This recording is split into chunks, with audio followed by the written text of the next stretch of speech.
Hello. അപ്പം ഞങ്ങളിന്നൊന്ന് പുറത്ത് പോകാമെന്ന് വിചാരിച്ചു കേട്ടോ. കാരണം വെച്ചാൽ ഞാൻ കുറേ ആയിട്ടോ ഒന്ന് ലീവ്. എനിക്ക് അസുഖങ്ങളിങ്ങനെ വിട്ടുമാറാണ്ട് വരുവാണ്. ഇപ്പം തന്നെ പനിയും കൗണ്ട് കൂടുതലും ഇൻഫെക്ഷനും ഒക്കെയാണ്. 1 വീക്കോളായിട്ടോ ഞാൻ ജോലിക്ക് പോകാൻ തുടങ്ങിയിട്ട്. ഇപ്പോഴും സൗണ്ടൊന്നും മര്യാദയ്ക്ക് വന്നിട്ടൊന്നുമില്ല കേട്ടോ. അപ്പം ഞങ്ങളിങ്ങനെ പുറത്തേക്ക് ഇറങ്ങാമെന്ന് വിചാരിച്ചു. എപ്പോഴും റൂമിൽ അടച്ചു മൂടി ഇരിക്കുമ്പോൾ എനിക്കതൊരു ബുദ്ധിമുട്ടായിട്ട് തോന്നിയിട്ടുണ്ടായിരുന്നു കേട്ടോ. ഞാൻ മെൻ്റലി ഫിസിക്കലി ഭയങ്കര ടയർഡായിരുന്നേ. പിന്നെ പുറത്തേക്ക് ഇറങ്ങിയപ്പോൾ ഏട്ടൻ ചോദിച്ചു എങ്ങോട്ടാണ് പോകേണ്ടതെന്ന്. എനിക്കും ഒരു ഐഡിയ ഇല്ല, ഏട്ടനും ഒരു ഐഡിയ ഉണ്ടായിരുന്നില്ലേ.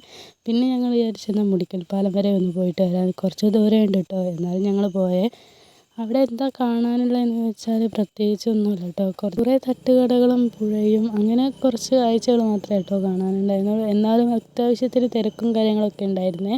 പിന്നെ കുറച്ച് ഫോട്ടോസും വീഡിയോസൊക്കെ എടുത്തു കേട്ടോ. പിന്നെ ചായ കുടിക്കാനുള്ള തിരക്കായിരുന്നു.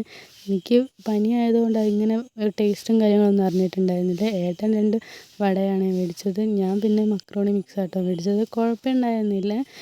മൊത്തത്തിൽ 80 രൂപയായിട്ടുണ്ടായിരുന്നു. അതിന് വെറുത്തായിട്ടുണ്ടായിരുന്നു. പിന്നെ എനിക്ക് ഒരു കൈതച്ചക്ക ഉപ്പിലിട്ടതും കൂടി മേടിച്ചു തന്നു കേട്ടോ. അപ്പോൾ ഇന്നത്തെ വീഡിയോ ഇത്രയേ ഉള്ളൂ. ഇഷ്ടപ്പെട്ടെങ്കിൽ സബ്സ്ക്രൈബ് ചെയ്യാൻ മറക്കല്ലേ.